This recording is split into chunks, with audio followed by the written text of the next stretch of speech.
आज की class electrochemistry lecture number 10 heading आ रही है electrolytic cell and electrolysis. Electrolytic cell and electrolysis. अब हम लोग उस जगह पर पहुंच गए हैं जहां पर पिछले पार्ट ऑफ दी चैप्टर में हमने पढ़ा था कि chemical energy was converting into which energy, electrical energy. अब हम लोग क्या पढ़ रहे हैं, the electrical energy will be converted into chemical energy. बात समझ में आ रहा है? जब E एक्सटर्नल क्या हो जाएगा, बड़ा हो जाएगा E नॉट सेल से। एकदम स्टार्टिंग में पहले लेक्चर में कंडीशन लिखवाया था, when E cell is greater than E external, when E cell is equal to E external and when E cell is less than E external। E external जब बड़ा हो जाता है तब हमारा सेल किस प्रकार से काम करने लगता है, it acts as an electrolytic cell। तो सबसे पहले इलेक्ट्रोलाइटिक सेल का डेफिनेशन लिखिए। Right, electrolytic cell are those cells, electrolytic cells are those cells in which electrical energy is used to carry out, electrolytic cell are those cells in which electrical energy is used to carry out non-spontaneous chemical reaction, is used to carry out non-spontaneous chemical reactions,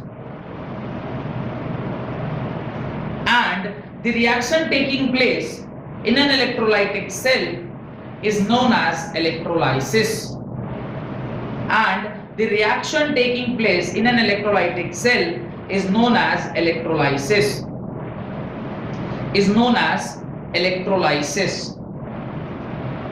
सिर्फ एक छोटा सा difference electrochemical cell में हो जाता है, बाकी सारी चीजें क्या रहती हैं, एज इट इज सेम रहती है।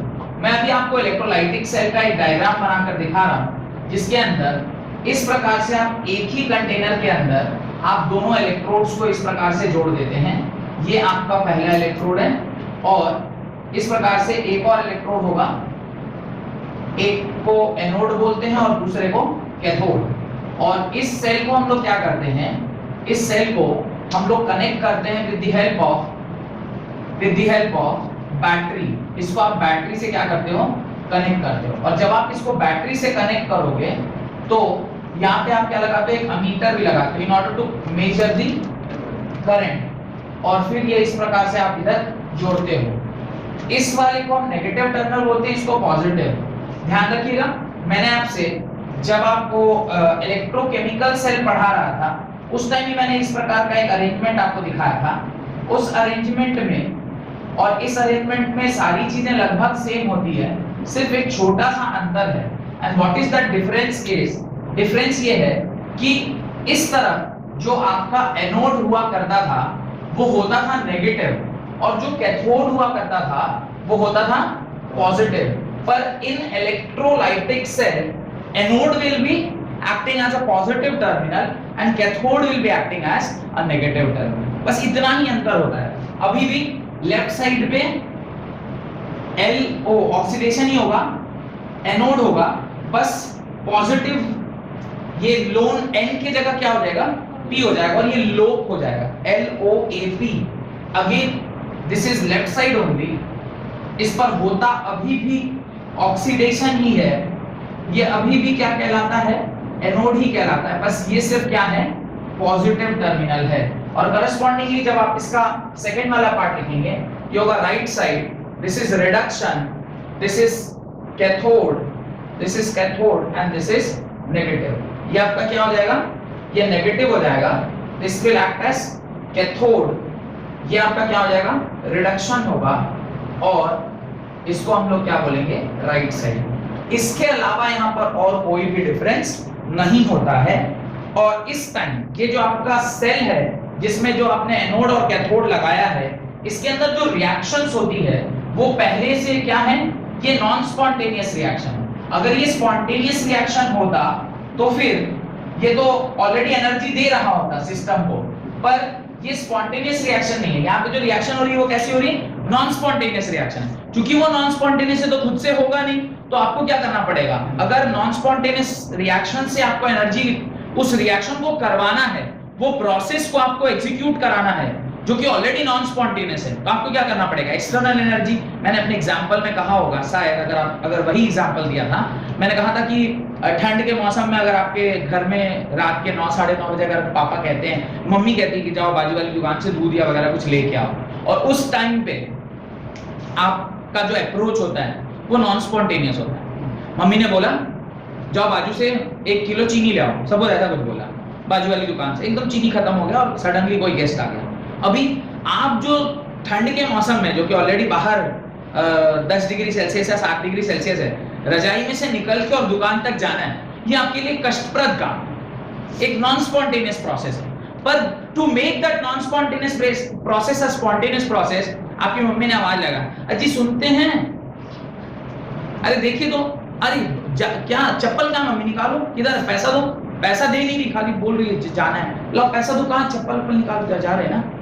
तो जो मम्मी ने जो आपके पापा को आवाज लगाया, और जो पापा ने कहा क्या हुआ, जा कहीं नहीं रहा, जा रहे पापा बस चप्पल ढूंढ रहे थे, चप्पल। तो जो चप्पल आप ढूंढने लगे और तुरंत ही चले गए, तो पापा की आवाज ने क्या किया, आपकी नॉन स्पॉन्टेनियस प्रोसेस को चुटकियों में स्पॉन्टेनियस प्रोसेस में बदल दिया by some external agent. External agent इस केस में क्या था, पापा की आवाज, अरे क्या हुआ, जा क्यों नहीं रहा, अच्छा चप्पल ढूंढो, पैसा लो मम्मी, 100 रुपए दे दो, हो जाएगा उसमें नहीं। तो यही बैटरी क्या कर रहा है, इसके अंदर जो नॉन स्पॉन्टेनियस प्रोसेस था उसको एक्सटर्नल एनर्जी लेकर क्या करवा रहा है, रिएक्शन को करवा दे रहा है। और कहीं कहीं ऐसी जरूरत हमें पड़ती है, कहां जरूरत पड़ती है, उसका एक बेस्ट एग्जांपल आपको देता हूं। एग्जांपल पहले बता दे रहा हूं, पढ़ा बाद में दूंगा। उसका रीजन ये है कि पता चलेगा कि इसको कहां यूज करेंगे तो हमें पढ़ने में मजा आएगा। आप लोग सुने होंगे सोने की घड़ी लोग पहनते हैं, ये सोना का घड़ी अभी तो लोग नहीं पहनते, पहले के टाइम में, थोड़ा आज से 20 साल पहले जब शादी ब्याह होता था तो घड़ी, टॉर्च और मोटरसाइकिल दहेज में मिलती थी। गांव घर, शहर की बात नहीं करते, गांव घर में एक घड़ी, एक टॉर्च और एक मोटरसाइकिल मस्ट, दूल्हे को मिलना ही चाहिए। अब ना हो गया नहीं, चेन चढ़ेगा तो सरवानी चढ़ेगी, ये सब चढ़ेगा, चढ़ाते हैं ना। आप अपने दामाद जी को लेने जा रहे हैं तो उसका दामाद का दर्जा बहुत ऊपर होता है ना घर में, इज इट? लड़कियां ज्यादा हाँ बोल रही हैं खैर, तो वो जो आप उनको चेन, घड़ी ये सब देने, तो घड़ी जो मिलती थी सोनाटा की, सोने वाली घड़ी मिलती थी, गोल्डन कलर की। अभी भी कुछ लोगों के हाथ में सोने वाली घड़ी रहती है। अब तो खैर वो क्या बैंड वॉच या फास्ट ट्रैक क्या क्या सब वो आ गया है। What is that, digital Mi का क्या, what we call that watch as smart watch. तो अब वो सब आ गया, अब ये तो कोई पहनता नहीं। हम जैसे कुछ गरीब लोग हैं, यही लोग ये मेटल वाला पहनते नहीं, तो ज्यादातर लोग अब तो सब महंगा वो जो अच्छे क्वालिटी का वॉचेस पहनते। तो ये जो अगर घड़ी है और इस घड़ी को ना आप गोल्ड कलर का ये होता अगर, तो ये बोलते सोने की घड़ी है। देखा वो पुराने लोग के हाथ में भी सोने की घड़ी रहती है। एक्चुअली वो पूरी घड़ी सोने की है क्या? अगर वो पहन के आप बाजार में निकल जाए आज के डेट में, वो पूरे सोने की होगी, यहीं से काट ले, ये यहाँ से काट के ले जाए, घड़ी नहीं, हाथ ही काट लेते। बोला हाथ काटना is more easier than to take it. वो पूरा हाथ ही ले जाएगा आपका। क्यों? इतनी भारी घड़ी अगर सोने की होगी फिर तो उसका दाम आज के दिन में कुछ किलो में भी हो गया तो आप समझिए 5 लाख के आसपास। तो आज तो 5 लाख किलो चल रहा है ना। नहीं सर, सोना बहुत महंगा है, 50 लाख। 50 लाख का है? हाँ ठीक ही कह रहा है वो, 50 लाख का किलो है। 5 लाख में तो 100 ग्राम होगा, 50 लाख का किलो। तो 50 लाख रुपए की घड़ी अगर कोई पहनेगा फिर तो कहानी गड़बड़ है। तो वो होती आधी घड़ी, वो घड़ी होती थी सोने के पानी चढ़ी हुई, जिसको आज के दिन में ना what girls called is American gold, city gold, what they called as city gold. City gold का नाम सुने आप लोग? सुने होंगे, लड़कियां पहनती हैं, औरतें या लड़कियां पहनती हैं, सिटी गोल्ड पहनती हैं। City gold is what? That is not actually पूरा गोल्ड, वो मेटल के ऊपर सोने का पानी चढ़ा होता है। वो सोने का पानी जो चढ़ रहा है ये किस प्रोसेस से चढ़ा? ये इलेक्ट्रोलाइटिक सेल के अंदर ही हुआ है, and the process is known as electroplating. Class 10th में एक फेनोमेना आप लोग पढ़े थे, इलेक्ट्रोप्लेटिंग, जहां पे एनोड मड कुछ निकल रहा है, ध्यान होगा थोड़ा। इलेक्ट्रोप्लेटिंग में हम क्या करते हैं, गोल्ड जो कि खुद से रिएक्टिव नहीं है, आप उसको जबरदस्ती किसी के साथ रिएक्ट करा के उसके ऊपर क्या कर रहे हैं, उसको डिपॉजिट करवा रहे हैं। तो एक नॉन स्पॉन्टेनियस रिएक्शन थी, एक नॉन स्पॉन्टेनियस रिएक्शन थी, उसको आपने क्या किया, स्पॉन्टेनियस बनाया by providing what, a particular amount of electricity, current apply करके, एक वोल्टेज डिफरेंस क्रिएट करके। ई एक्सटर्नल के माध्यम से। E external is what? This battery. इस बैटरी से आपने उसके ऊपर क्या किया? पानी चढ़वाया। अब वो सिल्वर का पानी हो गया तो सिल्वर स्पून बन जाएगा। चांदी का चम्मच, वैसे आजकल तो पूरा चांदी का भी चम्मच मिलता है, पर कुछ लोग चांदी का पानी चढ़ाया हुआ चम्मच से भी करते हैं। वो बच्चे लोग का मुंह जुठी का एक कार्यक्रम होता है, मुंह जुठी करवाते हैं ना बच्चे का। 6 मंथ, जब बच्चा 6 महीने का हो जाता है तो एक मुंह जुठी कार्यक्रम होता है। मुंह जुठी मतलब पहली बार वो अन्न प्राशन करेगा, नहीं अन्न ग्रहण करेगा। वो अन्न ग्रहण के दिन ना ऐसा मानते हैं कि चांदी का चम्मच और चांदी कटोरी में खाएगा तो चांदी जैसा बनेगा, सोना चांदी चवन प्राशन नहीं। लेकिन वैसा होता नहीं है, वो तो मतलब बस एक तही बना दिया गया सिस्टम। तो वो चांदी का, मान लीजिए कोई अमीर है तो वो तो पूरा चांदी का चम्मच ही खरीद लेगा। पर अगर कोई अमीर नहीं है लेकिन उसके भी अगर शौक है कि आप अन्नप्राशन के दिन या बच्चे को जब पहली बार अन्न खिला रहे थे चांदी के चम्मच से खाए, तो सस्ता वाला चांदी चम्मच लेगा। सस्ता वाला चांदी चम्मच मतलब चांदी का पानी चढ़ा हुआ, इलेक्ट्रोप्लेटेड चांदी, है ना, वो अगर लेगा। तो ये इलेक्ट्रोप्लेटिंग बहुत इंपॉर्टेंट चीज है। सोने की घड़ियां उससे बन रही हैं, चांदी के चम्मच उससे बन रहे हैं, कई सारी और चीजें भी हैं। मेटलर्जी में भी काफी इसका बहुत बड़ा उपयोग है इस प्रोसेस का। तो ये सब सारी जगहों पे अगर ये काम आ रहा है तो हमें इसे जरूर से क्या करना चाहिए? पढ़ना चाहिए, है ना। तो इलेक्ट्रोलाइटिक सेल का डेफिनेशन आपने लिख लिया, उसके नीचे आप क्या करें? इस वाले फोटोग्राफ को बना लें। और जैसा कि ये फोटो देखकर आपको समझ में आ रहा है कि एनोड ये है और ये कैथोड है, तो इस इलेक्ट्रोलाइटिक सेल के अंदर जो नेगेटिवली चार्ज पार्टिकल होंगे उनका मूवमेंट किस तरफ होगा? Towards this. और जो पॉजिटिवली चार्ज पार्टिकल होंगे उनका मूवमेंट किस तरफ होगा? Towards this. ये पॉजिटिवली चार्ज पार्टिकल इस तरफ मूव करेंगे और जो नेगेटिवली चार्ज पार्टिकल होंगे वो इस तरफ मूव करेंगे। उसका रीजन ये है कि ये जो इलेक्ट्रोड है आपका, वो एनोड जो है वो पॉजिटिवली चार्ज पार्टिकल है because it is connected to the positive terminal of the battery, whereas cathode जो है वो नेगेटिव टर्मिनल को कनेक्टेड है, इसलिए पूरा नेगेटिवली चार्ज है। तो इस इलेक्ट्रोलाइटिक सॉल्यूशन का जो पॉजिटिव पार्ट है वो किधर जा रहा है? टुवर्ड्स द कैथोड, वेयरएज जो नेगेटिव पार्ट है वो किधर आ रहा है? Towards the anode. तो इस प्रकार से ये डायग्राम बना लीजिए सो दैट कि आपको थोड़ी सी क्लैरिटी आए। और this is what? This is electrolytic solution. This is electrolytic solution, ये इलेक्ट्रोलाइटिक सॉल्यूशन। और ये जो रिएक्शन होती है, the reaction taking place in an electrolytic cell, उसी को हम लोग क्या कहते हैं? इलेक्ट्रोलाइसिस कहते हैं। इलेक्ट्रोलाइटिक सेल में जो रिएक्शन होती है उसी को हम लोग क्या बोलते हैं? Electrolysis. That is only called as electrolysis. Done? यहां तक बना लिया सबने? उसके नीचे लिखिए in an electrolytic cell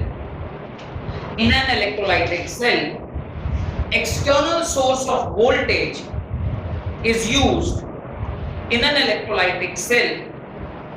External source of voltage is used to bring about a chemical reaction. Full stop. One of the simplest electrolytic cell consists of 2 copper electrode. One of the simplest electrolytic cell consists of 2 copper electrodes and electrolytic solution of copper sulfate. One of the simplest electrolytic cell consists of 2 copper rods and electrolyte copper sulfate as electrolyte, जो भी मैंने पहले कहा होगा।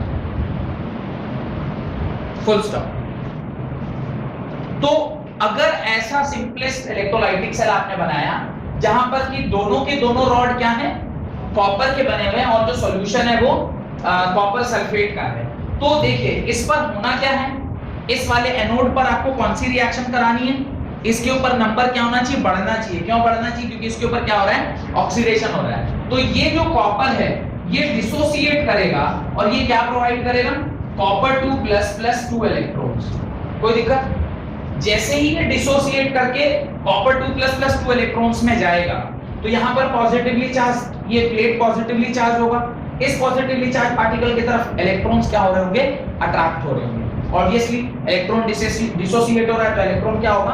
Attract होगा। तो ये हो रहा होगा एट एनोड। इस प्रकार के रिएक्शन हो रही होगी। सिमिलरली जब आप एट कैथोड को देखेंगे तो कैथोड क्या कर रहा होगा? इस Cu2 प्लस को, चूंकि ये नेगेटिवली चार्ज प्लेट है, ये 2 इलेक्ट्रॉन प्रोवाइड करके किसमें कन्वर्ट कर लेगा, कॉपर सॉलिड में।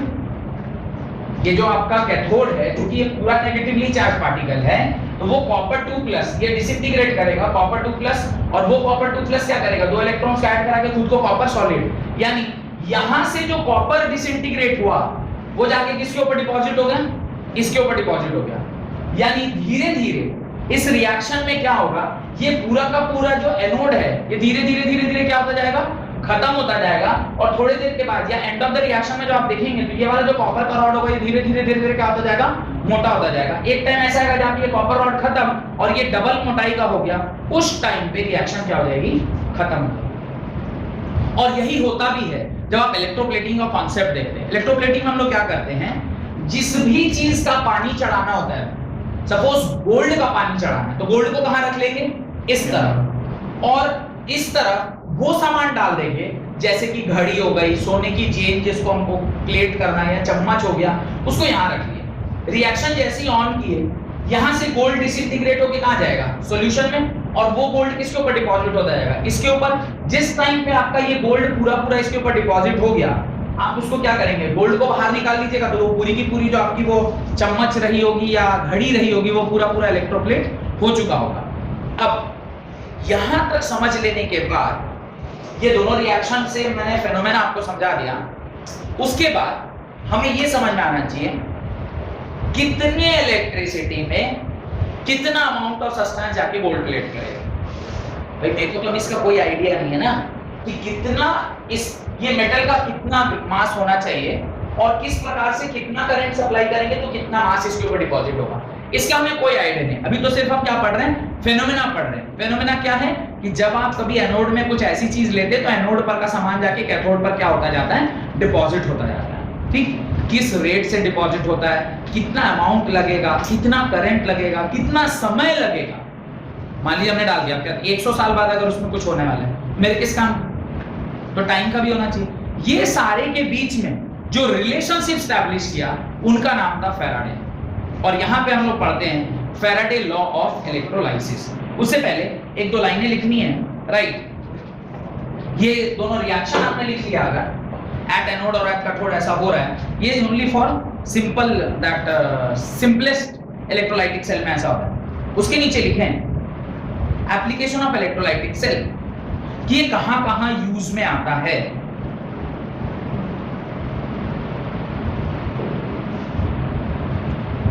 Many metals such as sodium, magnesium, aluminum, many metals such as sodium,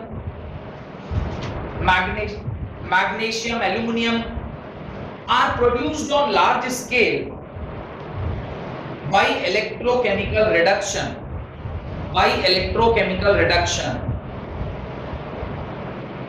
जिसको हम लोग इलेक्ट्रोलाइटिक रिफाइनिंग भी बोलते हैं। आप लोग मेटलर्जी एक चैप्टर है, आगे चल के पढ़ना है हमें इसी साल, शायद और 1 महीने या 1.5 महीने 2 महीने के बाद हम लोग जब इनऑर्गेनिक स्टार्ट करेंगे तो उसके अंदर जो पहला चैप्टर होगा वो मेटलर्जी होगा, जहाँ पे आप general process of isolation of metals ऐसा करके कुछ पढ़ते हैं। तो उसमें क्या है कि जो बहुत सारे ऐसे मेटल हैं जो ऑलरेडी स्टेबल मेटल है, और उस स्टेबल मेटल को जब हमें लार्ज स्केल में प्रोडक्शन में लेना होता है तो हमें कौन सा प्रोसेस यूज करना पड़ता है, इलेक्ट्रोकेमिकल रिडक्शन का। और वहां इलेक्ट्रोकेमिकल जो रिडक्शन हो रहा है वही प्रोसेस हम लोग क्या बोलते हैं, इलेक्ट्रोलाइटिक रिडक्शन बोलते हैं उसको। तो लिखिए आगे, electrochemical reduction of their respective cation where no suitable chemical reducing agent are available for this purpose. Electrochemical reduction of their respective cation where no suitable chemical reducing agent are available for this purpose। तो metals को मुझे reduce कराना है, metals को मुझे reduce कराना है, ध्यान से समझिएगा। मेटल्स को Na plus electron will give me sodium solid. मुझे ये मेटल चाहिए, ये मेटल +1 से 0 जा रहा है। अगर ये 1 से 0 जा रहा है, इसका मतलब ये नंबर क्या हो रही है, रिड्यूस हो रही है। अगर सोडियम रिड्यूस हो रहा है तो कोई तो इसको रिड्यूस करने वाला चाहिए ना। भाई अगर मैं रिड्यूस हो रहा हूं तो कोई रिड्यूसिंग एजेंट मेरे को रिड्यूस कराएगा, अगर मैं ऑक्सीडाइज हो रहा हूं तो कोई ऑक्सीडाइजिंग एजेंट मुझे ऑक्सीडाइज कराएगा। तो चूंकि मेटल्स की टेंडेंसी होती है टू गेट रिड्यूस्ड, तो अगर वो रिड्यूस हो रहा है तो कोई ना कोई उसको क्या चाहिए, रिड्यूसिंग एजेंट चाहिए जो रिड्यूस करे।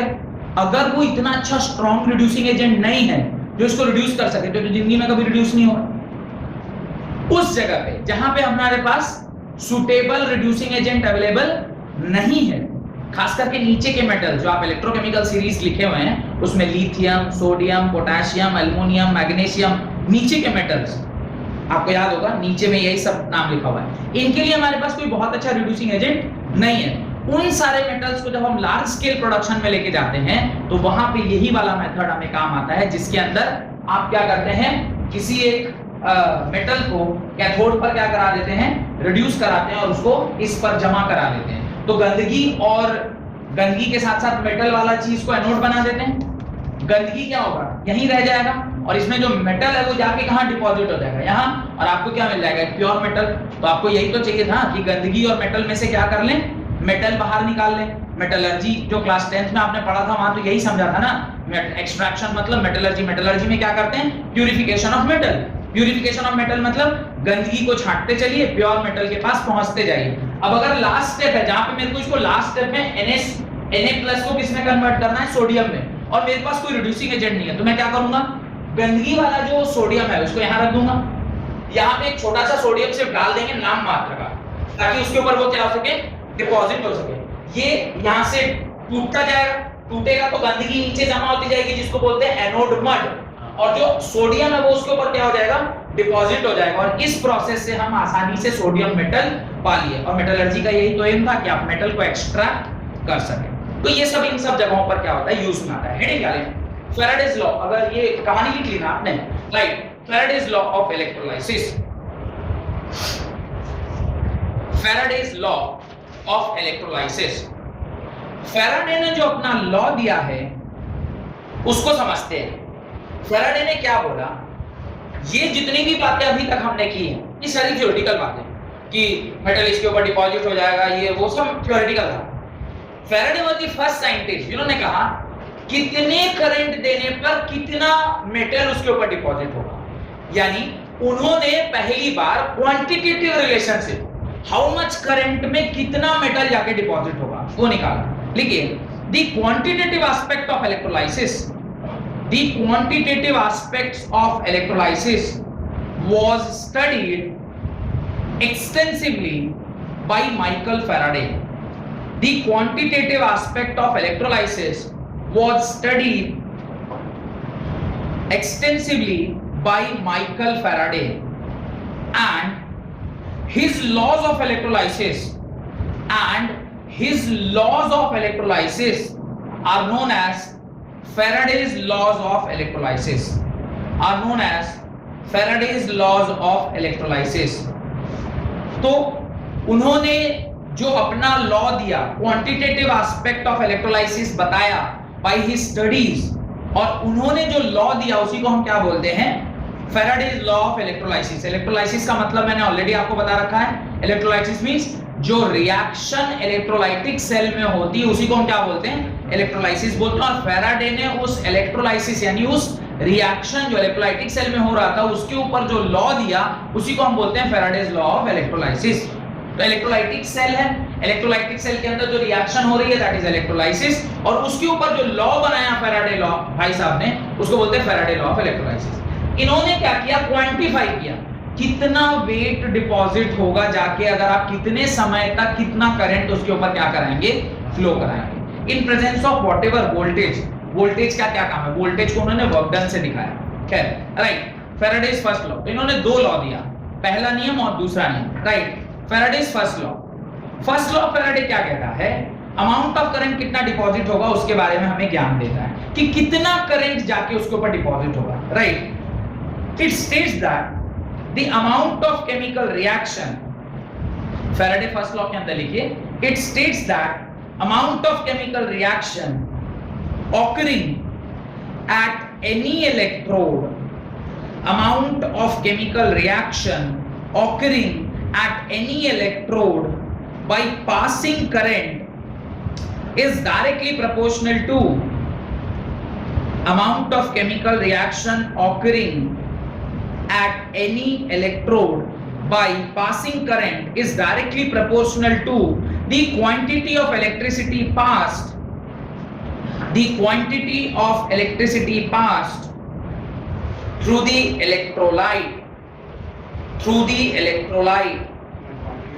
the quantity of electricity passed through the electrolyte in solution or molten state, in solution or molten state.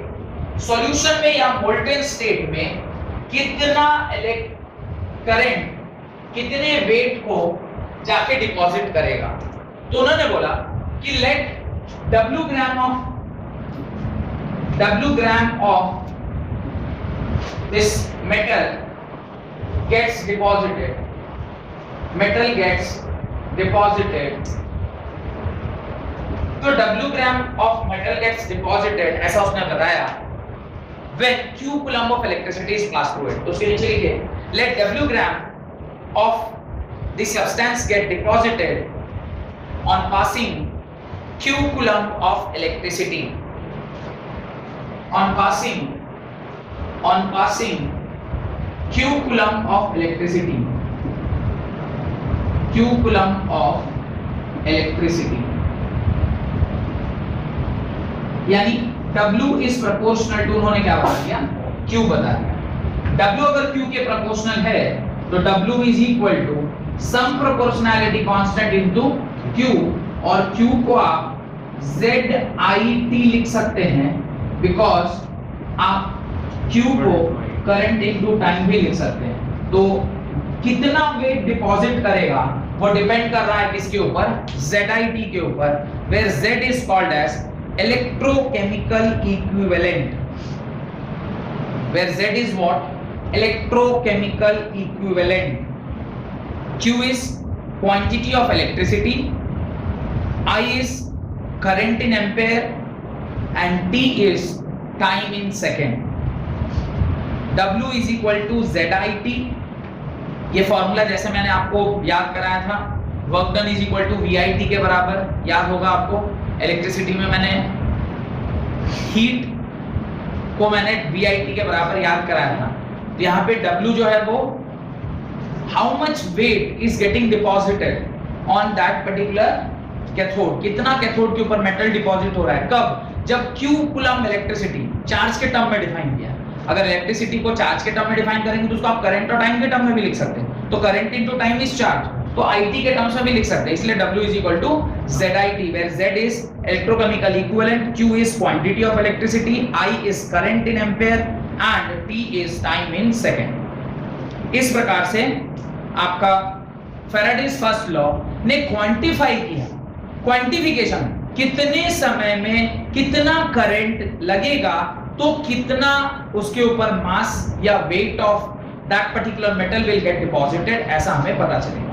तो ये क्वांटिटेटिव रिलेशनशिप हुआ ना, हमें अब पता है कि अगर आप 5 सेकंड करंट दे रहे हैं, 15 एम्पीयर करंट दे रहे हैं, Z की वैल्यू फॉर पर्टिकुलर जो भी इलेक्ट्रोलाइट है उसके लिए कांस्टेंट होगी, उसकी Z की वैल्यू आप पुट करेंगे, you will get the weight कि कितना वेट डिपॉजिट हो गया होगा अब तक। तो अब लोगों के लिए थोड़ा आसान हो गया कि अगर मान लीजिए आपको 1 ग्राम ही डिपॉजिट करना है तो आप वेट 1 ग्राम कर दीजिए। आप सपोज करिए 1 घंटे में डिपॉजिट करना चाहते हैं तो टाइम 1 आवर कर दीजिए। जिस इलेक्ट्रोलाइट में करेंगे उसका Z अगर मेरे को पता है तो पता निकाल लेंगे ना कि कितना करंट हमको सप्लाई करना पड़ेगा। तो इस तरह से आप इसके ऊपर न्यूमेरिकल भी पूछा जा सकता है और डे टू डे लाइफ में आप इसको लैब्स वगैरह भी यूज भी करते हैं। हेडिंग डालें फैराडेज सेकंड लॉ, Z का वैल्यू कितना दिया रहेगा, अलग-अलग लिक्विड के लिए अलग होता है, अलग-अलग इलेक्ट्रोलाइट के लिए अलग होता है। फैराडेज सेकंड लॉ, अब सेकंड लॉ फैराडे क्या कहता है, ये एक और नई बात कहता है। क्या कहता है, ये रिलेशनशिप देता है between the amount of substance and the जो आपका इलेक्ट्रिसिटी पास, कितना इलेक्ट्रिसिटी पास हुआ और कितना वेट हुआ, इनका जो रेशियो हमेशा क्या रहेगा, कांस्टेंट रहेगा। ठीक है, पढ़ते हैं, पहले स्टेटमेंट लिख लेते हैं। It state that when the same quantity of electricity is passed through different electrolyte, when the same quantity of electricity is passed through different electrolyte, the amount of different substance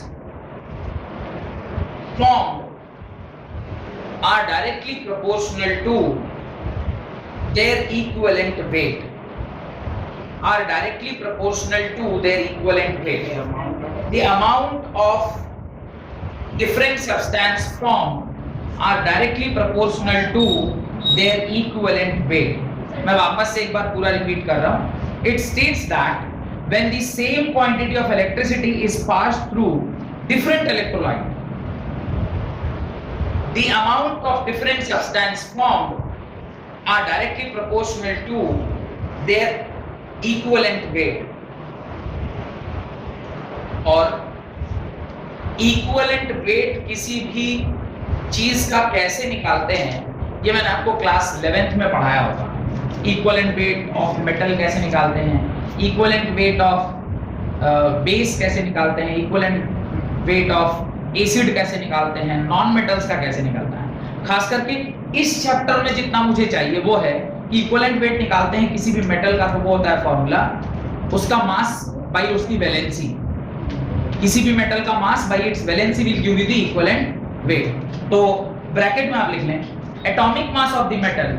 ये मैं किसका definition लिखवा रहा हूं, equivalent weight का. लिखिए atomic mass of a metal divided by atomic mass of the metal divided by the number of electrons required to reduce a cation to the metal.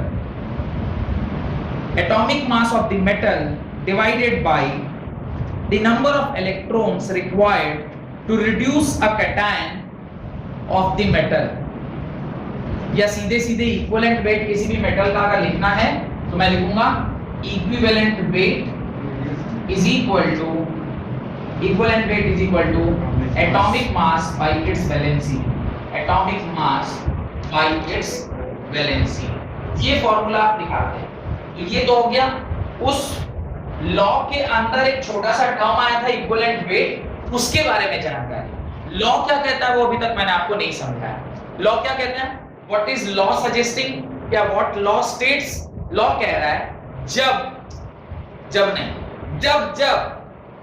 दो बार, जब आप कभी भी अलग अलग इलेक्ट्रोलाइट्स में सेम इलेक्ट्रिसिटी पास करें, ध्यान से समझिए, अलग अलग इलेक्ट्रोलाइट में same amount of electricity pass करेंगे, then weight by its equivalent weight, कितना वेट डिपॉजिट हुआ डिवाइडेड बाय उस पर्टिकुलर मेटल का इक्विवेलेंट वेट, इसका जो रेशियो है वो ऑलवेज क्या रहता है, कांस्टेंट रहता है. पढ़िए एक बार स्टेटमेंट को. It states that when the same quantity of electricity is passed through different electrolyte, अलग अलग इलेक्ट्रोलाइट से सेम क्वांटिटी ऑफ इलेक्ट्रिसिटी आप पास कर रहे हैं, तब क्या होगा, the amount of different substance formed, amount माने mass, W formed are directly proportional to their equivalent weights. यानी जितना भी वेट आपका जो फॉर्म हुआ है वो प्रोपोर्शनल टू इक्विवेलेंट वेट है. अगर W is proportional to equivalent weight तो आप इसको क्या लिखोगे, W is equal to some constant K by E, और इसको क्या लिखोगे, W by E is equal to that constant. इसको आप क्या कर दिए, कांस्टेंट कर दिए. और इसको ही आप क्या लिख सकते हैं, W1 by E1 is equal to W2 by E2 is equal to W3 by E3 is equal to dot dot dot dot Wn by En. मतलब अगर इलेक्ट्रिसिटी जो आपने पास किया है वो अगर कांस्टेंट है, इवन इफ आप अलग अलग इलेक्ट्रोलाइट्स में आप उसको पास कर रहे हैं, तो वेट बाई जो उसका इक्विवेलेंट वेट है वो ऑलवेज उसका रेशियो क्या रहने वाला है, कांस्टेंट रहने वाला है. इसको उसके नीचे आप लिख लीजिए, where W is what, mass of the substance and E is its equivalent weight. W is mass of the substance and E is equivalent weight. W is mass of the substance and E is equivalent weight. Equivalent weight of the metal. जो metal get deposit, जो metal उसके ऊपर क्या हो रहा है, getting deposited. ठीक है. हेडिंग डालें Faraday's constant. हेडिंग डालें Faraday's constant. तो आज की क्लास बहुत महत्वपूर्ण क्लास है क्योंकि इसके अंदर हम लोगों ने बेसिकली 3 बहुत महत्वपूर्ण चीजें अब तक पढ़ चुकी है और चौथा पढ़ने वाले हैं.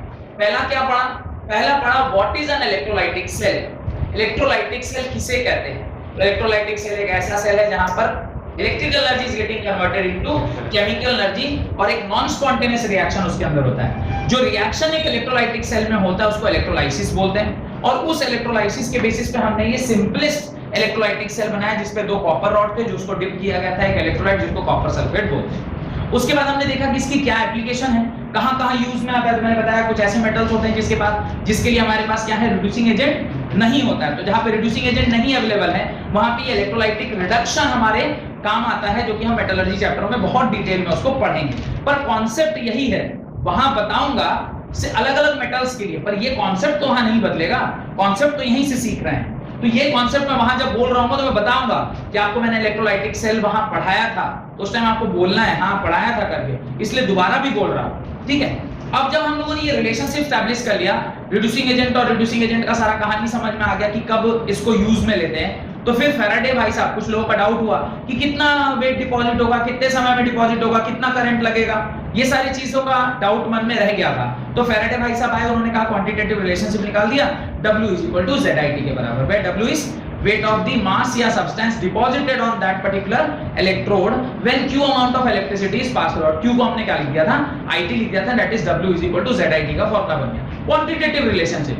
सेकंड लॉ क्या बोला, जब अलग-अलग इलेक्ट्रोलाइट में सेम अमाउंट ऑफ इलेक्ट्रिसिटी पास की जाती है तो wait by its equivalent wait हमेशा का रेशियो क्या रहता है, कांस्टेंट रहता है, दैट रिमेंस सेम। ये हमने यहां पर लिखा और यहीं तक मैंने आपसे पढ़ाया।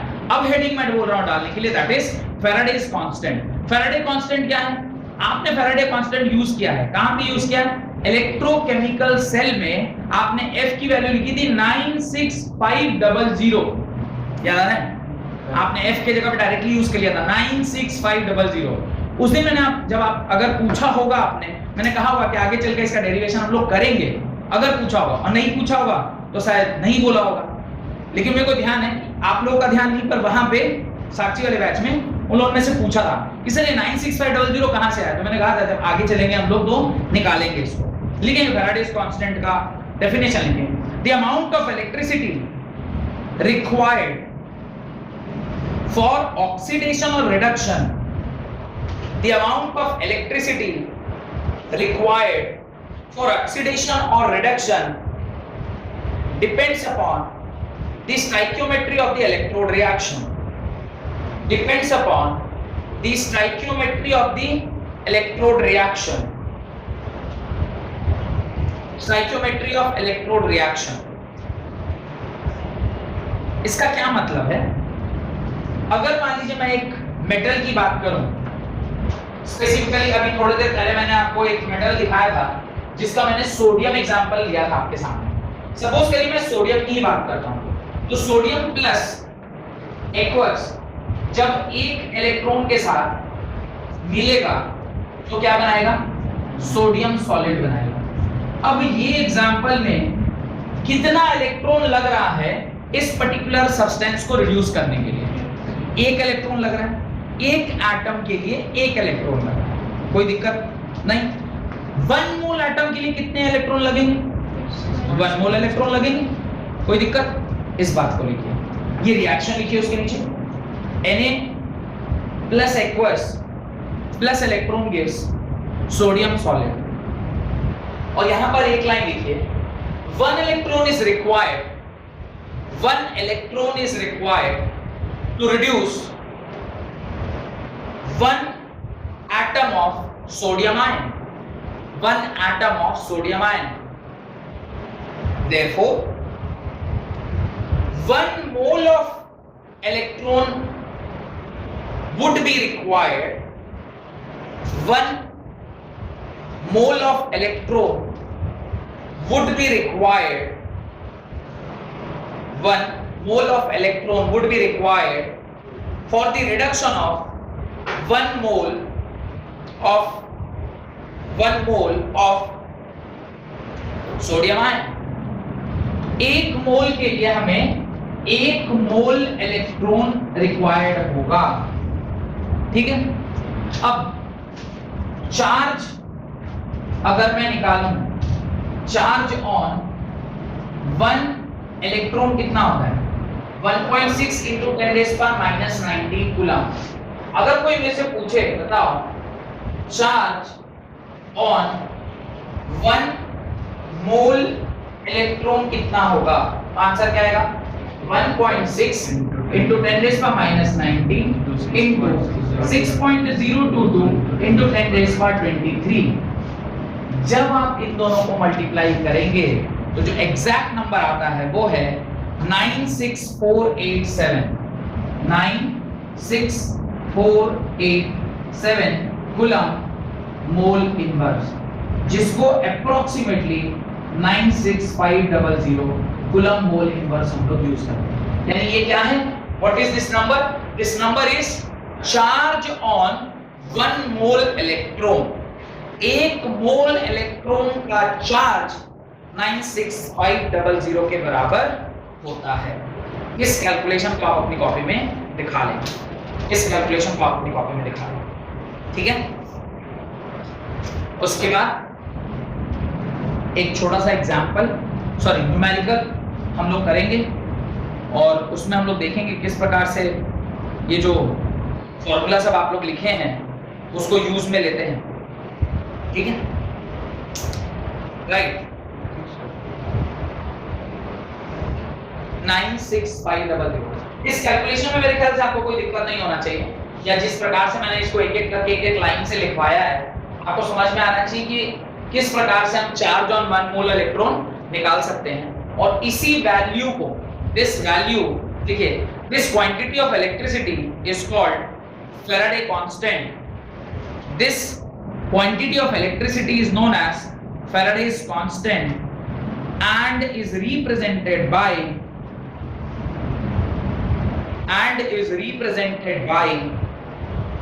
the symbol F। the symbol F। F से आप इसको क्या करते हैं? रिप्रेजेंट करते हैं। डन? यहां तक कोई दिक्कत है तो बताइए, कोई इशू नहीं? चलिए लिखें, कैपिटल हाँ लिखें। Question, an aqueous solution of copper sulfate was electrolyzed between platinum electrodes using a current of an aqueous solution of copper sulfate CuSO4 was electrolyzed between platinum electrode using a current of 0.1287 ampere for 50 minutes। was electrolyzed between platinum electrodes using a current of 0.1287 ampere for 50 minutes। Atomic mass copper का लिख लीजिए 63.5। Atomic mass copper का होता है 63.5। पहला, right the cathodic reaction. First चीज जो आपको पता करनी है वो है right the cathodic reaction. Second, calculate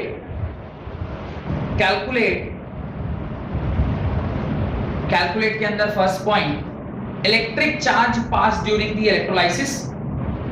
calculate electric charge passed during electrolysis।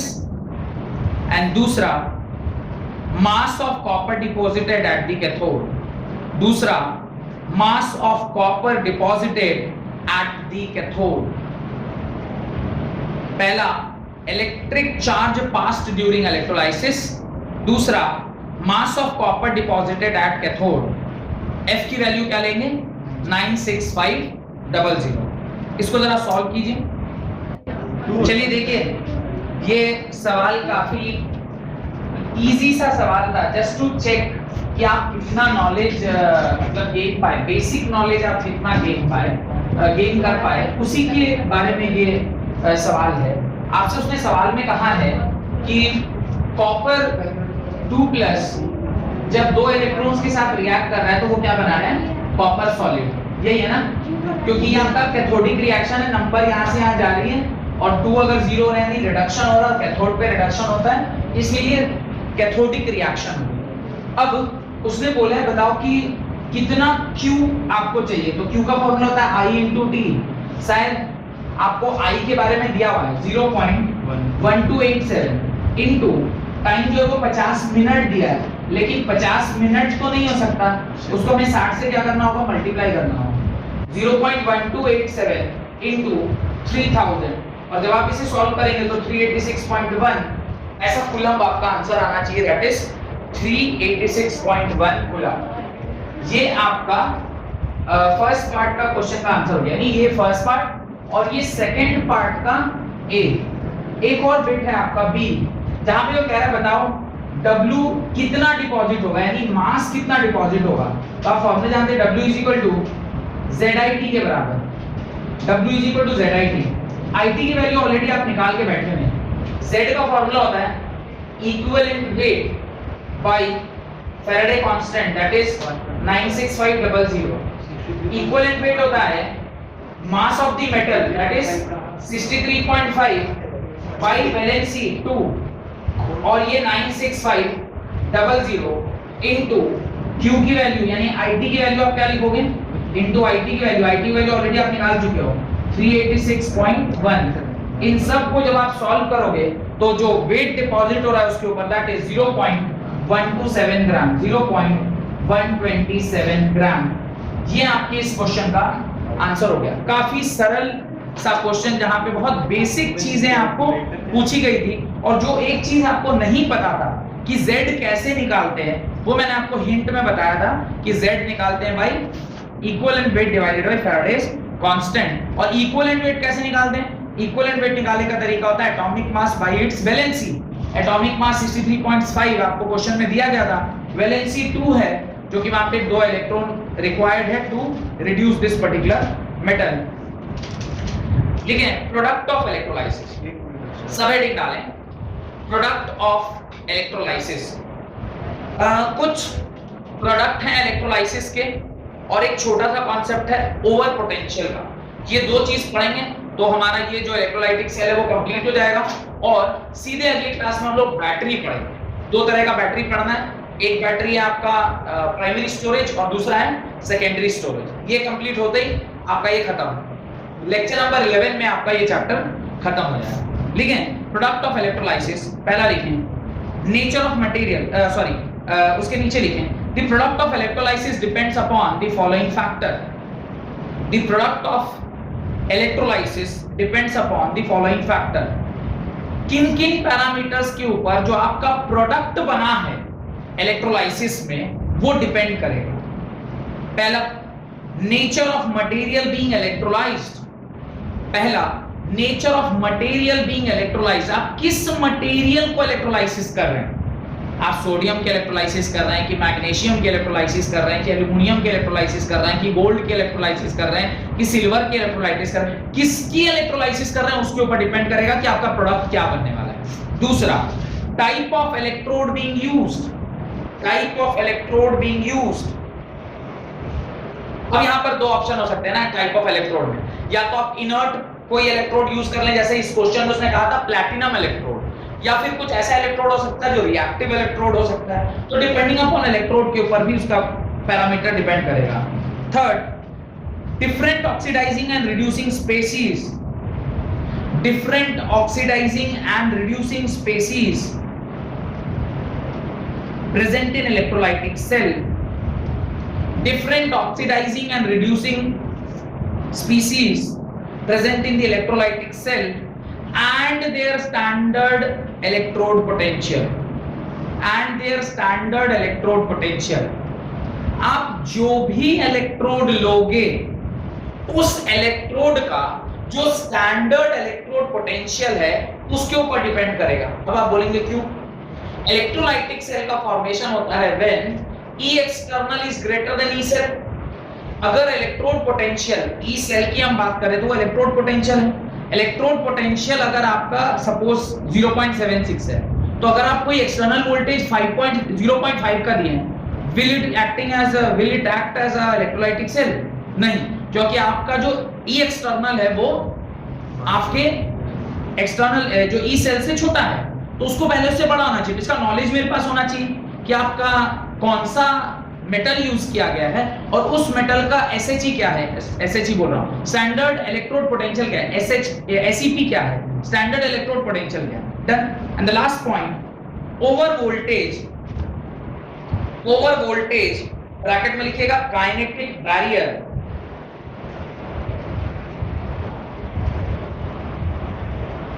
Kinetic barrier. ये क्या कह रहा है, कुछ अच्छा ये देखिए, ओवर वोल्टेज को समझना है, यही हमारा लास्ट टॉपिक है, ओवर वोल्टेज को ही समझना है। ओवर वोल्टेज क्या है, जब कभी भी आप इलेक्ट्रोलाइटिक सेल कर रहे हैं, इलेक्ट्रोलाइसिस कर रहे हैं, वो रिएक्शन कैसी है, नॉन स्पॉन्टेनियस। अगर कोई नॉन स्पॉन्टेनियस रिएक्शन है तो उसके अंदर आप बाहर से जब तक इलेक्ट्रिसिटी नहीं दोगे वो रिएक्शन नहीं होगी। बाहर से इलेक्ट्रिसिटी आप किसके मदद से दे रहे हो, with the help of this voltage. कई बार जो आपका नॉन स्पॉन्टेनियस रिएक्शन है वो इतना काइनेटिक होता है, पहले से उसमें इतनी मूवमेंट होती है उस पर्टिकुलर रिएक्शन में, तो पहले आपको उस रिएक्शन को क्या करना होगा, रोकना होगा, और फिर रोकने के बाद उसको रिवर्स डायरेक्शन में लेकर जाना होगा, तो आपको एक्स्ट्रा वोल्टेज देना होगा। That particular voltage is known as over voltage. तो पहले आप इसका डेफिनेशन लिखिए ताकि और बेटर आपको समझ में आए। लिखिए, ओवर वोल्टेज या kinetic value, some of the thermodynamically feasible electrochemical processes, some of the thermodynamically feasible electrochemical processes are so slow kinetically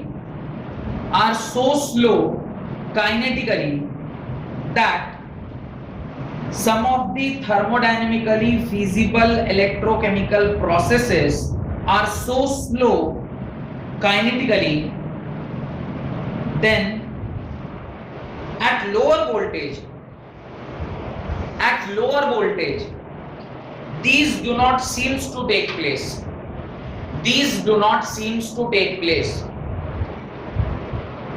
तो उसके पास पहले से ही कुछ काइनेटिक्स है मतलब मूवमेंट है, थर्मोडायनेमिकली वो फिजिबल है, तो वो फिजिबिलिटी जो उसकी है, अगर आप बहुत कम वोल्टेज देंगे तो वो उस फिजिबिलिटी को ओवरकम नहीं कर पाएगा। In that case, we need to require some additional voltage या over voltage आपको सप्लाई करना पड़ता है। तो आगे लिखिए, hence an extra voltage is required for these type of reaction. Hence an extra voltage is required for this type of reaction, known as over potential or over voltage. Known as over potential or over voltage. इसी को हम लोग क्या कहते हैं, over potential या over voltage बोलते हैं। डन। यहां तक जो कुछ भी मैंने पढ़ा है होप कि आपको समझ में आ रहा है। बहुत बहुत धन्यवाद। अगली क्लास में बैटरी के बारे में पढ़ेंगे, जहां पे आप कमर्शियल सेल्स और primary batteries, secondary batteries and all those topics will be covered in the next class, and that will be the last class for this particular chapter.